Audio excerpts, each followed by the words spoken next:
रात के 3 बजे। अगर आपको भी कभी ऐसा लगे कि आपके कमरे में कोई है, तो पीछे मुड़कर मत देखना, क्योंकि हो सकता है वो आपको ही देख रहा हो। तो दोस्तों, welcome back to movie research.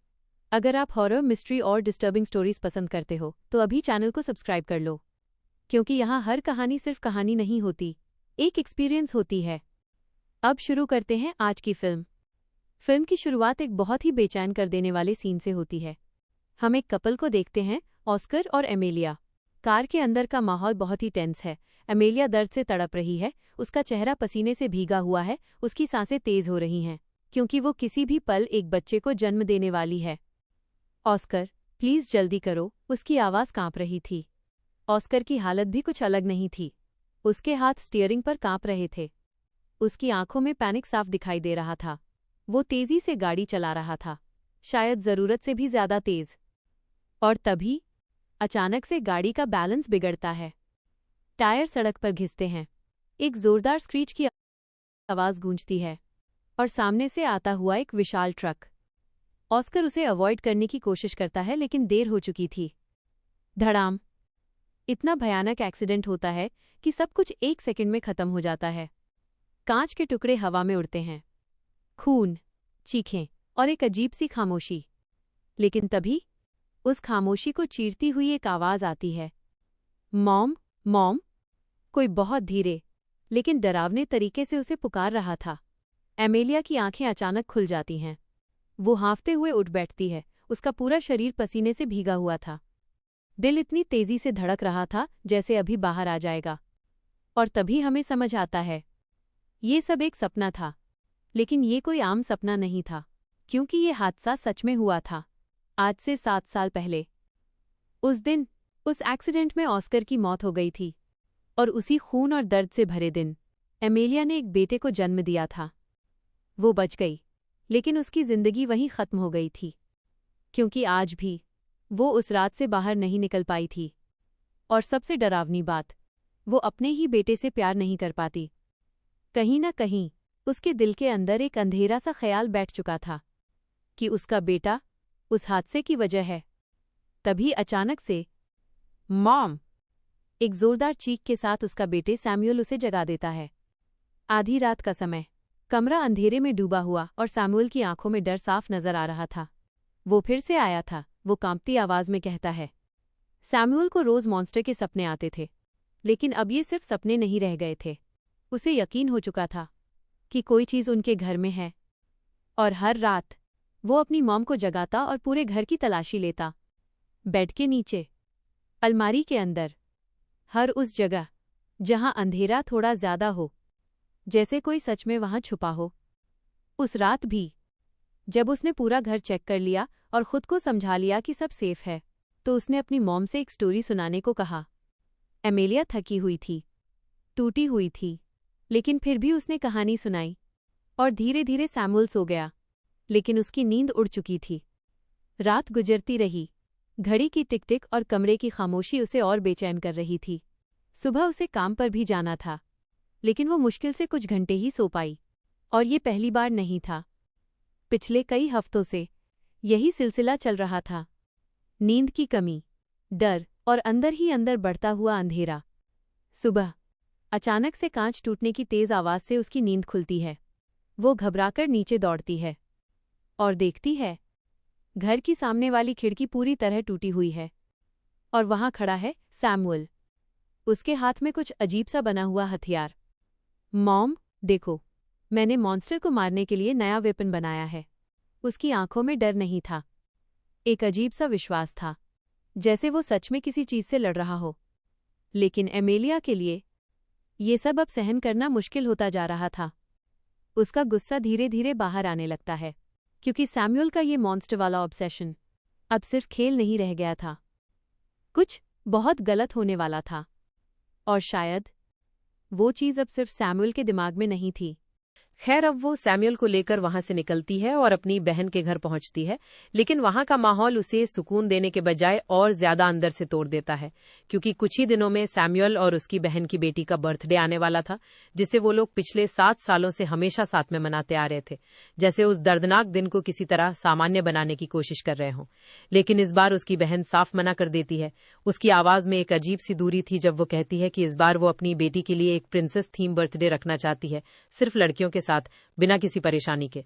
और ये सुनते ही अमेलिया के चेहरे पर एक फीकी सी मुस्कान आती है, जो अगले ही पल टूट कर बिखर जाती है, क्योंकि वो जानती थी कि वो कभी भी सैमुअल का बर्थडे अपने घर पर नहीं मना सकती, क्योंकि वही दिन था जब ऑस्कर उससे हमेशा के लिए दूर चला गया था, और शायद उसी दिन से उसने जिंदगी से भी दूरी बना ली थी। खैर वो अपनी बहन से कुछ नहीं कहती, सब कुछ अंदर ही दबा लेती है। लेकिन जब उसकी बहन उसे जिंदगी में आगे बढ़ने का लेक्चर देने लगती है, जैसे वो उसके दर्द को समझती ही नहीं, तब अमेलिया की आंखों में गुस्सा और दर्द एक साथ उभर आता है, और वो बिना कुछ बोले वहां से उठकर चली जाती है, जैसे उस जगह की हवा भी अब उसके लिए भारी हो गई हो। रात फिर से उतर आती है और वही सिलसिला दोबारा शुरू हो जाता है। सैमुअल का डर अब आदत बन चुका था।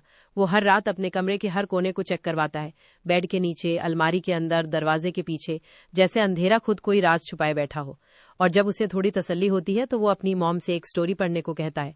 लेकिन इस बार जो बुक वो लाता है उसे देखकर अमेलिया खुद हैरान रह जाती है, क्योंकि उसे याद ही नहीं कि वो ये बुक कभी घर लाई हो।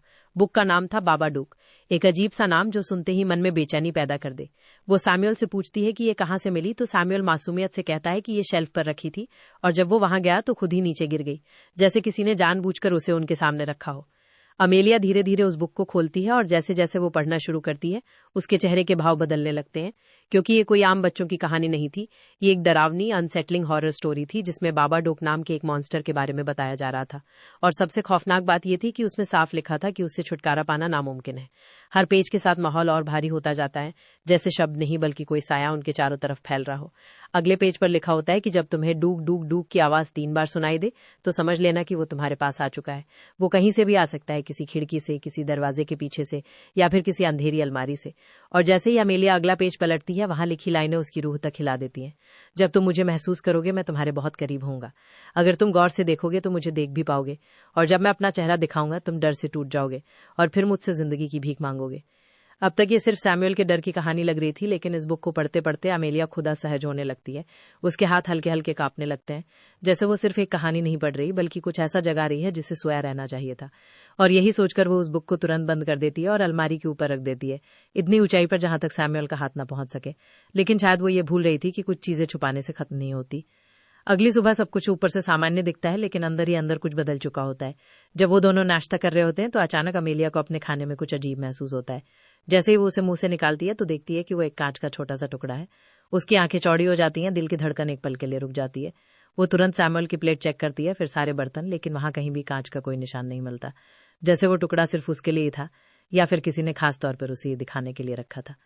अब अमेलिया को लगने लगता है कि ये सब जरूर सैमुअल की ही कोई और शरारत होगी, और यही सोचकर वो उसे डांटने लगती है। लेकिन सैमुअल की आंखों में जो डर था वो किसी शरारती बच्चे का नहीं, बल्कि किसी ऐसे इंसान का था जो सच में कुछ भयानक देख चुका हो। वो कांपती आवाज में कहता है कि ये उसने नहीं किया, ये बाबाडूक ने किया है। और ये सुनते ही अमेलिया एक पल के लिए रुक जाती है, जैसे उसके अंदर कुछ टूटने लगा हो। लेकिन वो अपना गुस्सा दबा लेती है, क्योंकि इस वक्त वो अपने ही बेटे से बहस करने की हालत में नहीं थी। उसे काम पर जाना था, खुद को संभालना था, इसलिए वो इस बात को वहीं खत्म कर देती है। लेकिन जो डर अब सैमुअल के अंदर था वो धीरे धीरे उनके घर की दीवारों में भी उतरने लगा था। शाम को जब अमेलिया वापस घर लौटती है तो जैसे ही वो अंदर कदम रखती है उसका दिल बैठ जाता है। पूरा कमरा बिखरा हुआ था, हर चीज उल्टी पुल्टी पड़ी थी, और सबसे ज्यादा जो चीज उसकी आंखों में चुभती है वो थी उसके हस्बैंड ऑस्कर की तस्वीर, जिसे किसी ने बुरी तरह खराब कर दिया था, जैसे किसी ने जानबूझकर उसकी सबसे कमजोर नस पर वार किया हो। ये देखकर उसका गुस्सा फट पड़ता है। वो बिना कुछ सोचे सैमुअल पर चिल्लाने लगती है, पूछती है कि ये सब करने की क्या जरूरत थी।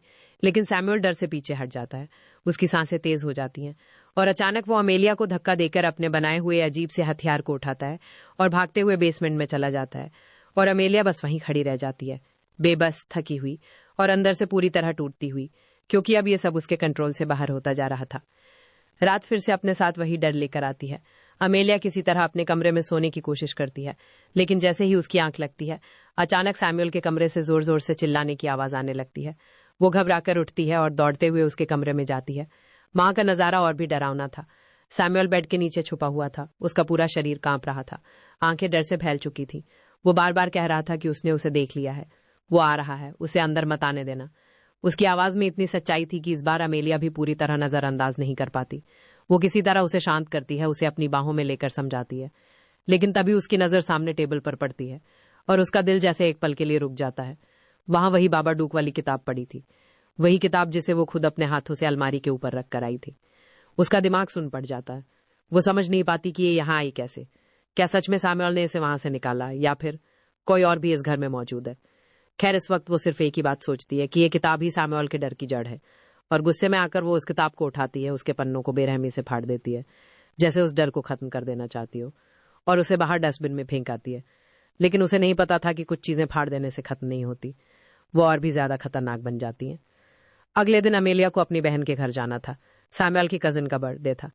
वहां सैमुअल अजीब तरह से शांत रहता है, जैसे तूफान से पहले की खामोशी हो। लेकिन वापसी के रास्ते पर अचानक उसका व्यवहार बदलने लगता है। वो घबराने लगता है, खिड़की के बाहर घूरता है और जोर जोर से चिल्लाने लगता है, चले जाओ, यहां से दफा हो जाओ। उसकी आवाज इतनी डरावनी थी कि अमेलिया का दिल कांप उठता है। वो जल्दी से गाड़ी साइड में रोकती है और उसे डांटते हुए पूछती है कि आखिर उसे हुआ क्या है। लेकिन सैमुअल बस एक ही बात दोहराता है कि वो यहाँ है, बाबाडूक यहाँ है। और ये सुनते ही अमेलिया गुस्से और डर के बीच फंस जाती है। वो चिल्लाकर कहती है कि ऐसा कुछ भी नहीं होता, नॉर्मल बिहेव करो।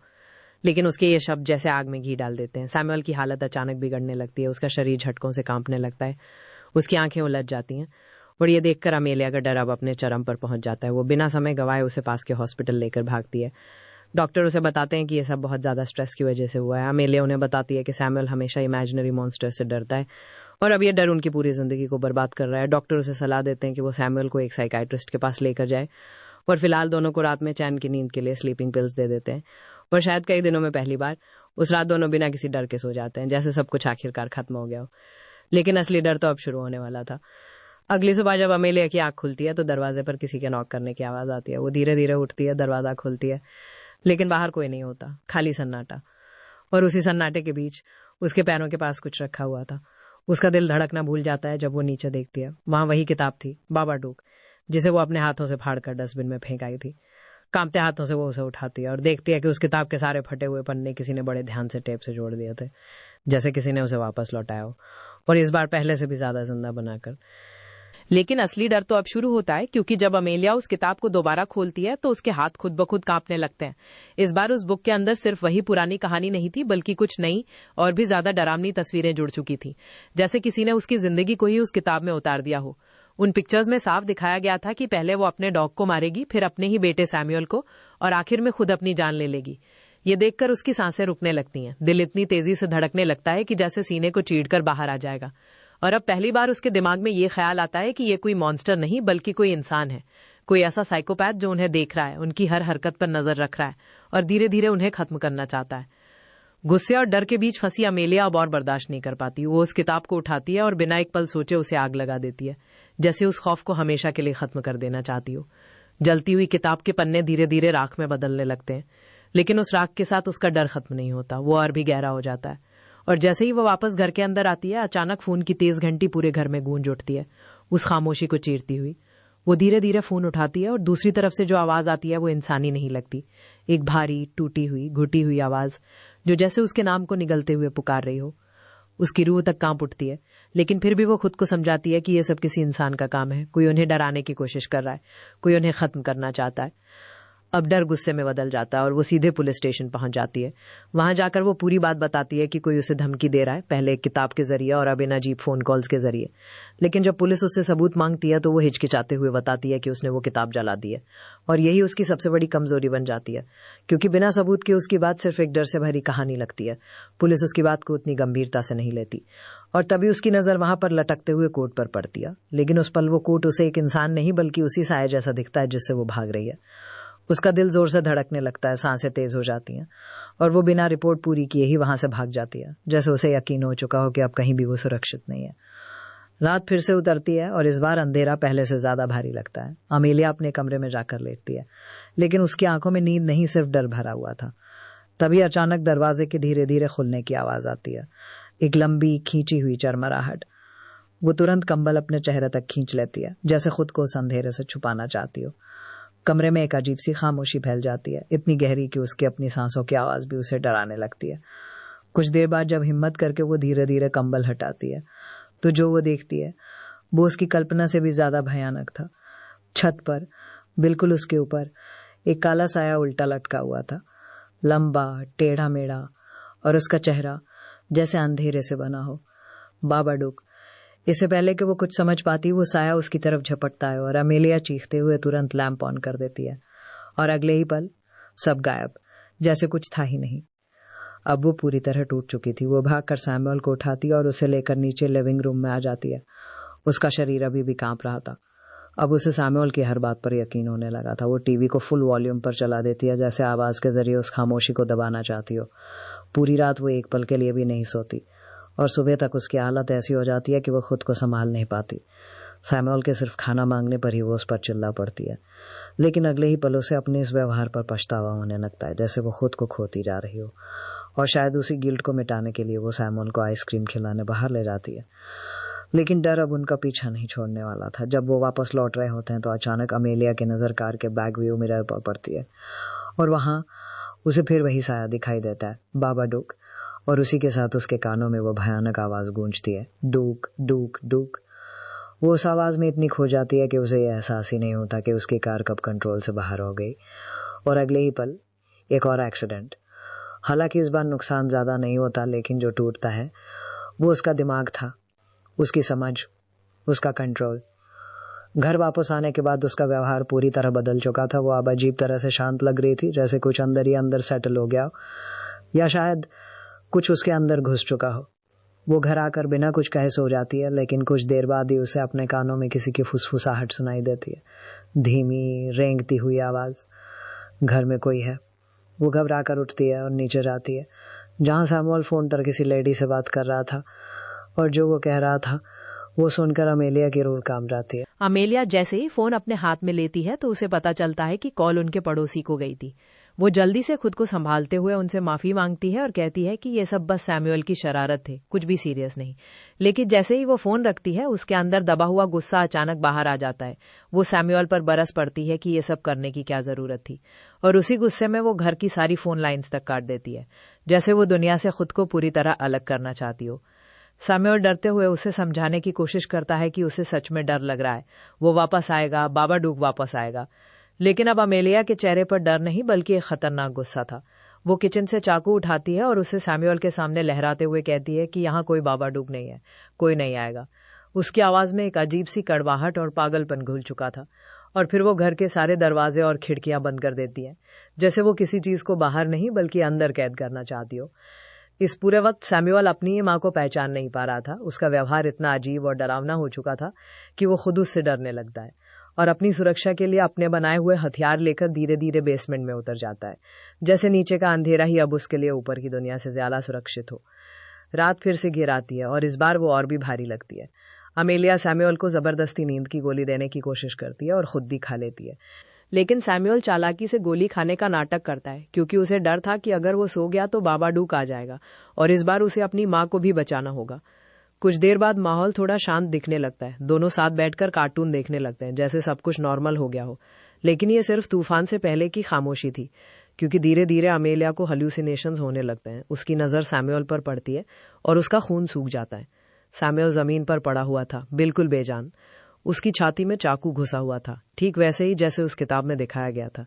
वो कांपते हुए उसकी तरफ बढ़ती है, लेकिन तभी सैमुअल जोर से चिल्लाता है और उसी पल सच्चाई सामने आ जाती है। असल में अमेलिया के हाथ में सच में चाकू था, और वो अपने ही बेटे को मारने ही वाली थी। अगर सैमुअल उसे रोकता नहीं तो शायद सब खत्म हो चुका होता। यहीं से साफ हो जाता है कि अब यह सिर्फ डर नहीं रहा, कुछ और ही अमेलिया के अंदर घुस चुका था। बाबाडुक अब सिर्फ एक कहानी नहीं रहा, वो उसे अपने कब्जे में ले चुका था, और अपने प्लान के हिसाब से उसी के हाथों सब कुछ खत्म करवाना चाहता था। सैमुअल, उसका डॉग, और आखिर में खुद अमेलिया। अमेलिया अब एक कोने में बैठ जाती है, जैसे खुद से ही डर रही हो। तभी उनका डॉग उसे देखकर भौंकने लगता है, लेकिन ये सामान्य भौंकना नहीं था, जैसे वो उसे पहचान ही नहीं पा रहा हो, जैसे उसके सामने उसकी मालकिन नहीं कोई और खड़ा हो। इसी बीच अमेलिया नोटिस करती है कि सैमुअल धीरे धीरे बेसमेंट की तरफ जा रहा है। वो तुरंत उसके पीछे जाती है, लेकिन जैसे ही वो नीचे पहुंचती है, वहां सैमुअल नहीं होता, बल्कि वहां खड़ा होता है ऑस्कर, उसका मरा हुआ पति। वही चेहरा, वही आवाज। एक पल के लिए अमेलिया का दिल रुक जाता है, उसकी आंखों में आंसू आ जाते हैं। वो भागकर उसे गले लगा लेती है और रोते हुए कहती है कि उसे पता था वो मरा नहीं है, वो वापस आएगा। लेकिन तभी ऑस्कर की आवाज़ बदलने लगती है, ठंडी, अजीब, और वो कहता है कि अगर वो हमेशा के लिए उसके साथ रहना चाहती है तो उसे अपना बेटा उसके हवाले करना होगा। बस यही वो पल था जब अमेलिया को सच्चाई समझ आ जाती है। ये ऑस्कर नहीं है, ये उसी के रूप में छुपा हुआ बाबाडूक है जो उसे उसका सब कुछ छीनना चाहता है। और जैसे ही उसे ये एहसास होता है वो घबरा कर वहाँ से भागती है, सीढ़ियाँ चढ़ते हुए ऊपर आती है, पीछे से जैसे कोई साया उसका पीछा कर रहा हो। उसकी सांसें तेज़ हो जाती हैं, दिल ज़ोर ज़ोर से धड़कने लगता है और किसी तरह वो एक कमरे में घुसकर दरवाज़ा बंद कर लेती है। लेकिन उसे भी पता था दरवाज़ा सिर्फ लकड़ी का था और जो चीज़ उसके पीछे थी वो किसी दरवाजे से रुकने वाली नहीं थी। वो दरवाजा, वो दीवारें, वो सब कुछ बेकार था, क्योंकि बाबाडूक अब सिर्फ बाहर नहीं था, वो अंदर घुस चुका था। अचानक अलमारी के ऊपर से एक काला साया निकलता है और बिना किसी चेतावनी के अमेलिया पर टूट पड़ता है। वो चीख भी नहीं पाती, बस उसका शरीर बुरी तरह कांपने लगता है, जैसे किसी ने उसे अंदर से जकड़ लिया हो। और फिर हम उसकी आंखों को देखते हैं, जो धीरे धीरे पूरी तरह काली होती जा रही थी। उस एक पल में साफ हो जाता है कि अब अमेलिया नहीं रही। उसकी बॉडी के अंदर अब पूरी तरह वही इविल एंटिटी है, बाबाडूक। बाहर खड़ा सैम्यूअल और उसका डॉग ये सब डर से कांपते हुए देख रहे होते हैं। अमेलिया का शरीर झटकों से हिल रहा था, जैसे कोई उसके अंदर से खुद को जमाने की कोशिश कर रहा हो। तभी उनका डॉग उसके पास आता है, उसे पहचानने की कोशिश करता है, भौंकता है, लेकिन अगले ही पल अमेलिया उसे गुस्से में पकड़ लेती है और किचन में घसीटते हुए ले जाती है। और वहां जो होता है वो किसी भी इंसान के लिए सहन करना मुश्किल था। वो उसे बेरहमी से मार देती है, बिना किसी हिचकिचाहट के, जैसे उसके अंदर इंसानियत का एक ततरा भी बाकी ना बचा हो। इसके बाद वो सीधे सैम्यूअल की तरफ बढ़ती है, लेकिन सैम्यूअल पहले ही अपने कमरे में खुद को बंद कर चुका था। वो बार बार दरवाजा खटखटाती है, लेकिन वो नहीं खोलता, क्योंकि अब उसे समझ आ चुका था कि ये उसकी मॉम नहीं, कुछ और है। तब अमेलिया अपनी आवाज बदलती है, एक नरम झूठी चिंता के साथ उसे बुलाती है। कहती है, सैम्यूअल जल्दी आओ, हमारा डॉग जख्मी है, हमें उसे बचाना है। लेकिन सैम्यूअल अब उसके जाल में फंसने वाला नहीं था। जब उसे यकीन हो गया कि वो बाहर नहीं आएगा तो अमेलिया का असली रूप सामने आ जाता है। वो उसे धमकाने लगती है, दरवाजे पर चढ़कर एक अजीब अस्वाभाविक तरीके से उसे तोड़ देती है और अंदर आते ही उस पर जहर उगलने लगती है। काश तुम मर जाते मेरे हस्बैंड की जगह, मैं तुमसे कभी प्यार नहीं करती। उसके शब्द किसी चाकू से भी ज्यादा गहरे घाव दे रहे थे। लेकिन सैम्यूअल वो टूटता नहीं, वो खुद को संभालता है, उसकी आंखों को देखता है और धीरे से कहता है, तुम मेरी मॉम नहीं हो। और यही बात बाबाडूक को और भड़का देती है।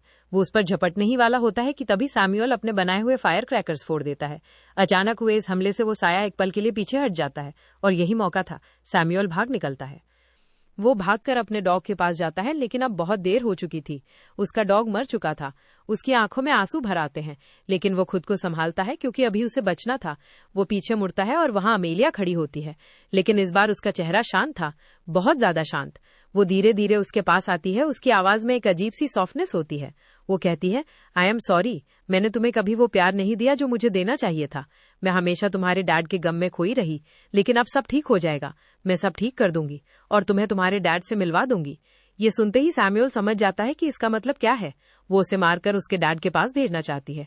और यही वो पल था जहां एक छोटा सा बच्चा अपने ही सबसे बड़े डर का सामना करने के लिए खड़ा था। सैम्यूअल पहले से ही तैयार था। उसने खुद को इन मॉन्स्टर्स के लिए मेंटली तैयार कर लिया था। उसके हाथ में चाकू था, उसकी आंखों में डर जरूर था, लेकिन उसके साथ हिम्मत भी थी। जैसे ही अमेलिया उसे पकड़ने के लिए आगे बढ़ती है और उसका गला दबाने की कोशिश करती है, उससे पहले ही सैम्यूअल उसके पैर में चाकू घोंप देता है। अमेलिया दर्द से चीख उठती है, उसका शरीर एक पल के लिए ढीला पड़ जाता है और सैम्यूअल को भागने का मौका मिल जाता है। वो भागते हुए बेसमेंट में जाता है और वहां छुप जाता है, लेकिन बाबाडूक अब उसे छोड़ने वाला नहीं था। जैसे ही अमेलिया वहां पहुंचती है, सैम्यूअल अपने बनाए हुए ट्रैप को एक्टिव कर देता है। एक रस्सी खींचती है और अमेलिया जोर से गिरकर बेहोश हो जाती है। जब उसे होश आता है तो वो खुद को बंधा हुआ पाती है। सैम्यूअल ने उसे मजबूती से बांध दिया था और वो खुद एक कोने में बैठा हुआ था, कांपता हुआ, डरा हुआ, लेकिन फिर भी अपने फैसले पर अड़ा हुआ। उसकी आंखों में आंसू थे, लेकिन उसकी आवाज में एक अजीब सी ताकत थी जब वो कहता है, मॉम, मैं आपको छोड़कर कहीं नहीं जाऊंगा, मैं आपको जिंदा बचा लूंगा। और शायद पहली बार उस डर के बीच एक उम्मीद की छोटी सी किरण दिखाई देती है। सैम्यूअल की आंखों में डर जरूर था, लेकिन उससे कहीं ज्यादा भरोसा था। वो धीरे धीरे अपनी माँ के पास आता है और कांपती हुई आवाज में कहता है कि मॉम, मुझे पता है आप मुझसे प्यार नहीं करती और यही वो चीज है जिसका फायदा वो उठा रहा है, लेकिन मैं कुछ भी बुरा होने नहीं दूंगा, ना आपको ना खुद को। उसके ये शब्द जैसे अंधेरे के बीच एक आखिरी उम्मीद थे। वो आहिस्ता से अपनी माँ के करीब आता है, लेकिन उसी पल अमेलिया अचानक उन रस्सियों से अपना हाथ छुड़ा लेती है और एक झटके में उसका गला पकड़ लेती है। उसकी पकड़ इतनी मजबूत थी कि सैम्यूअल की सांसें रुकने लगती हैं। लेकिन हैरानी की बात यह थी कि सैम्यूअल डरकर दूर नहीं भागता। वो उल्टा अपने हाथों से अपनी माँ के चेहरे को सहलाने लगता है, जैसे उसे याद दिला रहा हो कि वो कौन है। और शायद यही वो पल था जिसने सब कुछ बदल दिया। अमेलिया के अंदर कहीं गहराई में छुपी असली माँ धीरे धीरे जागने लगती है। उसका शरीर बुरी तरह कांपने लगता है, जैसे उसके अंदर दो ताकतें लड़ रही हों। एक तरफ बाबाडूक का अंधेरा और दूसरी तरफ एक माँ का प्यार। उसके चेहरे के भाव बदलने लगते हैं। आंखों में दर्द, गुस्सा और पछतावा सब एक साथ दिखाई देने लगता है। और फिर अचानक उसके मुंह से एक काली धुएं जैसी आकृति बाहर निकलती है, एक भयानक साया जो ये जाहिर कर रहा था कि बाबाडूक अब उसकी बॉडी से निकल चुका है। अगले ही पल अमेलिया जमीन पर गिर जाती है और जब उसे होश आता है तो वो अपने सामने सैमुअल को देखती है, जिंदा, सुरक्षित। और उसी पल वो उसे कसकर गले लगा लेती है, जैसे उसने उसे दोबारा पा लिया हो। वो दोनों किसी तरह ऊपर की तरफ बढ़ते हैं, लेकिन जैसे ही वो नीचे से निकल रहे होते हैं, सैमुअल अचानक रुक जाता है और धीमी आवाज में कहता है, मॉम, आपने उस किताब में पढ़ा नहीं था? वो कहता है कि हम उससे कभी पीछा नहीं छुड़ा सकते। और जैसे ही ये शब्द खत्म होते हैं, अचानक एक अदृश्य ताकत सैमुअल को पकड़ लेती है। वो हवा में उड़ जाता है और उसे घसीटते हुए उसके कमरे की तरफ ले जाया जाता है। अमेलिया चीखते हुए उसके पीछे दौड़ती है। वो जानती थी कि ये बाबाडूक ही है। इस बार वो उसे छीनने आया है। वो अपने बेटे को बचाने के लिए उसके पीछे दौड़ती है। अंदर पहुंचते ही देखती है कि सैमुअल हवा में झूल रहा है और बार बार दीवार से टकराया जा रहा है। उसका छोटा सा शरीर जैसे किसी खिलौने की तरह उछाला जा रहा है। लेकिन इससे पहले कि कुछ और हो, अमेलिया उसे पकड़ लेती है, उसे अपनी बाहों में भर लेती है और पूरी ताकत से चिल्लाती है, बस करो, ये मेरा घर है, यहाँ मेरी मर्जी चलेगी। और उसी पल उसके सामने फिर से ऑस्कर खड़ा हो जाता है। वही चेहरा, वही नजरें, लेकिन इस बार अमेलिया की आंखों में डर नहीं था। वो सब समझ चुकी थी। वो जानती थी कि ये ऑस्कर नहीं, वही साया है, बाबाडूक। वो सीधा उसकी आंखों में देखती है और कहती है, मैं तुमसे नहीं डरती और मैं अपने बेटे को बचाकर रहूंगी। और जैसे ही वो ये कहती है, बाबाडूक की आवाज गूंजने लगती है, एक भयानक चीख जिससे पूरा घर हिलने लगता है। दीवारें कांपने लगती हैं, सामान गिरने लगता है। लेकिन इस बार अमेलिया नहीं डरी। वो अपने बेटे को और कसकर पकड़ लेती है और कहती है, तुम कुछ भी नहीं हो और मैं अपने बेटे को तुम्हारे हाथ से एक खरोंच तक नहीं आने दूंगी। यही वो पल था जहां सब बदल गया।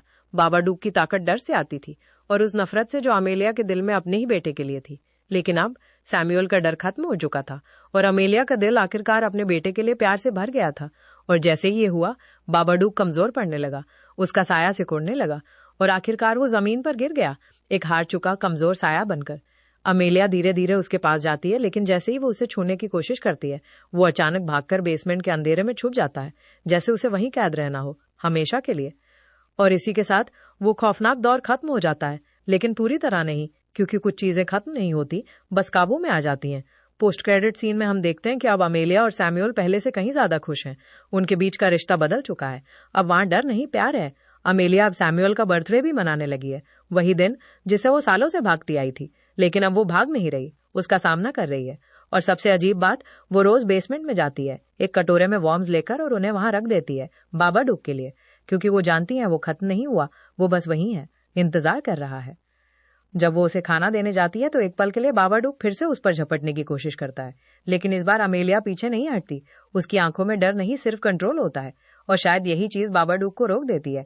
वो धीरे धीरे शांत हो जाता है और खामोशी से उस कटोरे को अपनी तरफ खींच लेता है, अंधेरे में वापस समा जाता है। और इसी अनसेटलिंग सन्नाटे के साथ ये कहानी यहीं खत्म हो जाती है, या शायद यहीं से शुरू होती है। तो दोस्तों, अगर आपको ये डरावनी और डिस्टर्बिंग कहानी पसंद आई हो और आप ऐसी हॉरर, मिस्ट्री और माइंड ब्लोइंग मूवी एक्सप्लेनेशंस देखना चाहते हो, तो अभी जाकर मूवी रिसर्च चैनल को सब्सक्राइब कर लो, वीडियो को लाइक करो और कमेंट करके जरूर बताओ कि अगली कौन सी मूवी एक्सप्लेन करो, क्योंकि यहाँ हर कहानी सिर्फ सुनाई नहीं जाती, महसूस करवाई जाती है।